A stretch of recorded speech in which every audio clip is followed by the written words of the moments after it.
Wondering how you can prevent your baby from getting an oral thrush infection or even prevent reoccurrence of a previous infection? You can start with, hey friends, welcome or welcome back.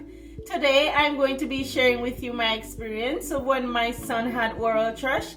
Also, I'm going to be telling you everything you need to know about what it is, what causes it, symptoms of it, treatments and preventions. So you're gonna want to stick around. At 2 weeks old, I was cleaning my baby's mouth one day when I noticed a single white patch on his tongue. By day 2 of noticing this patch, 2 more had appeared, one in the inner bottom lip and another on the tongue.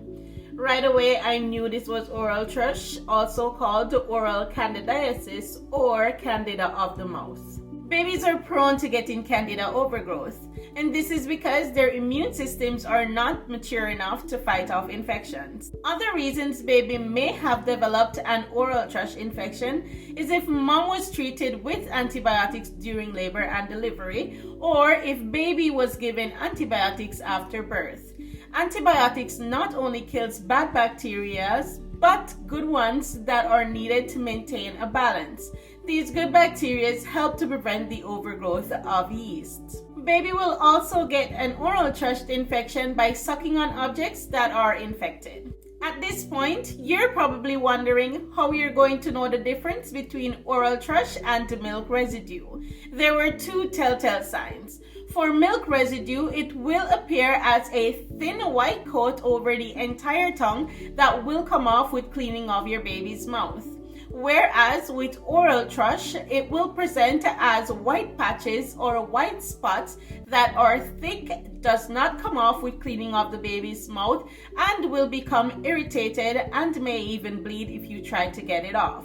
Now, aside from the white patches or spots in your baby's mouth, you'll notice that your baby will start to become more fussy and irritable. They will start drooling, as well as they will start to eat less, so you will see changes in their eating habits. Oral thrush will also keep getting worse if not treated, spreading all over the mouth, including the inner lips, the inner cheeks, the gums, the entire tongue, and even the throat. It can also go through your baby's digestive tract, causing a rash on your baby's bottom. The doctor prescribed nystatin suspension, which is a liquid antifungal medication that is yellow in color.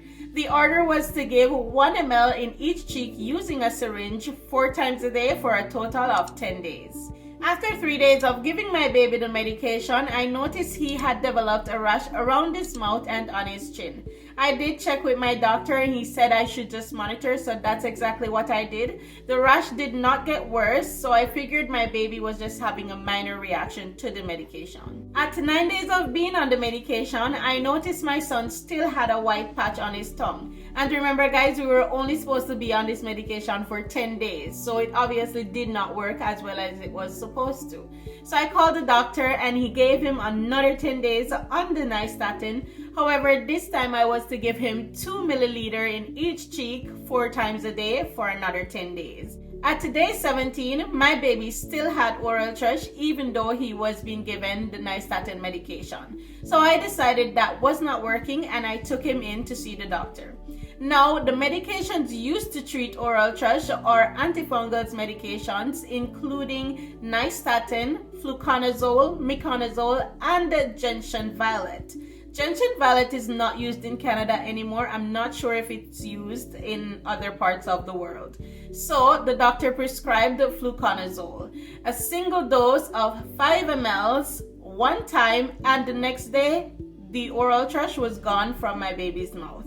Now, 2 days after giving my baby the fluconazole medication, he developed a rash all over his body.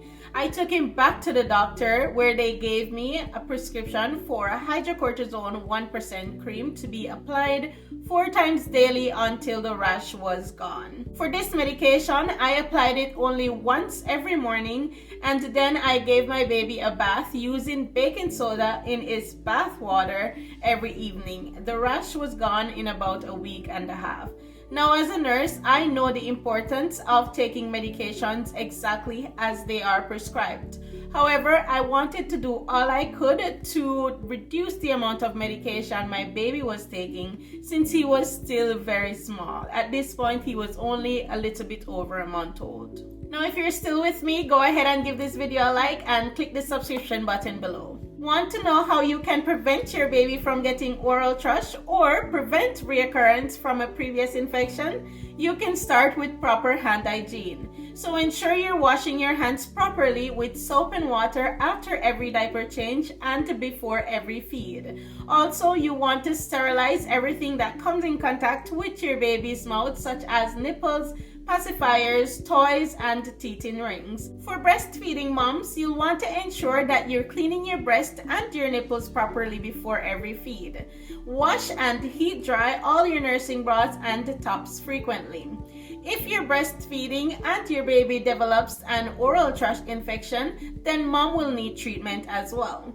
Treatment for mom is usually a cream to be applied to the nipples, and your doctor will let you know if this is safe for your baby to ingest. Remember, there are several reasons as to why your baby may have developed an oral thrush infection. This is not any fault of yours, and it does not mean that you're not doing a good job at taking care of your baby.